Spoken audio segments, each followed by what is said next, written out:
అందరికీ నమస్కారం అండి. రేషన్ కార్డులకు సంబంధించి ఒక అప్డేట్ అయితే రావడం జరిగింది. అది ఏంటో తెలియాలంటే వీడియో పూర్తిగా చూడండి. కొత్తగా ఎవరైనా చూస్తుంటే తప్పకుండా మా ఛానల్ సబ్స్క్రైబ్ చేసుకొని ఫ్రెండ్స్ అండ్ ఫ్యామిలీకి తప్పకుండా షేర్ చేసి వీడియోకి ఒక లైక్ ఇవ్వండి. రాష్ట్ర ప్రభుత్వం గతంలో ఇచ్చిన హామీ భాగంగా అర్హులందరికీ కూడా గతంలో ఉన్న లబ్ధిదారులను కలుపుకొని అందరికీ స్మార్ట్ రేషన్ కార్డులు అయితే పంపిణీ చేస్తామని తెలియజేయడం జరిగింది. రాష్ట్రంలో కొత్త రేషన్ కార్డులు అందించేందుకు గాను రాష్ట్ర ప్రభుత్వం అయితే మార్గదర్శకాలను జారీ చేసింది. ఇందుకు గాను విధి విధానాలను రూపొందించడం జరుగుతుంది. రాష్ట్రంలో గల సచివాలయ సిబ్బంది సహకారంతో ప్రజలందరికీ కొత్త రేషన్ కార్డులు అందజేయాలని రాష్ట్ర ప్రభుత్వం అయితే నిర్ణయం తీసుకుంది. ఇందుకొరకు సచివాలయ సిబ్బంది అందరి చేత రేషన్ కార్డు సర్వే చేయించాలనుంది. ఈ కేవైసీ నమోదు తర్వాత కొత్త రేషన్ కార్డు పంపిణీ అయితే చేస్తారు.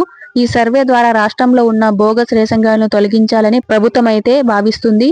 అర్హత కలిగిన వారందరికీ కూడా రేషన్ కార్డులు మంజూరు చేసి అనర్హులను తొలగించాలని ప్రభుత్వం అయితే నిర్ణయం తీసుకున్నట్లు తెలుస్తుంది.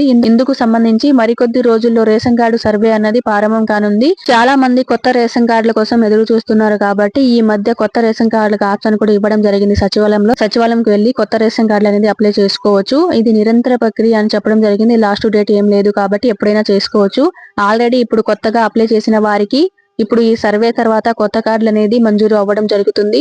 అలాగే పాత కార్డులు ఉన్న వాళ్ళకి కూడా పాత కార్డుల స్థానంలో కొత్త కార్డులు కూడా రావడం జరుగుతుంది.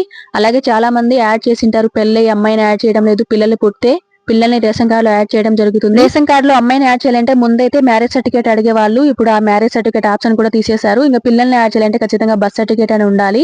మ్యారేజ్ అయిన అమ్మాయికి అయితే ఆధార్ కార్డు ఉంటే చాలన్నమాట. సో ఈ విధంగా చాలా ఈజీగా అయితే యాడ్ చేయొచ్చు.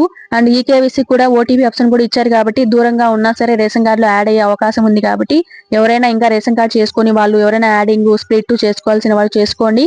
ఈ సర్వే స్టార్ట్ అయ్యే లోపే మీరు కనుక చేసుకున్నట్లయితే మీకు కొత్త కార్డులు అందరితో పాటు కొత్త కార్డులు అనేది రావడం జరుగుతుంది. ఈ రేషన్ కార్డు చేసుకునే ముందు ఖచ్చితంగా హౌస్ హోల్డ్ మ్యాపింగ్ అనేది ఉండాలి. హౌస్ హోల్డ్ మ్యాపింగ్ లో ఎవరైనా గవర్నమెంట్ ఎంప్లాయ్ గానీ ఇన్కమ్ ట్యాక్స్ పేరు అట్లా ఉండకూడదు. అలాంటి లేని పక్షంలోనే రేషన్ కార్డు అనేది చేసిన అప్రూవ్ అవుతుంది, లేకపోతే లేదు. కాబట్టి అది చూసుకొని రేషన్ కార్డు అనేది అప్లై చేసుకోండి.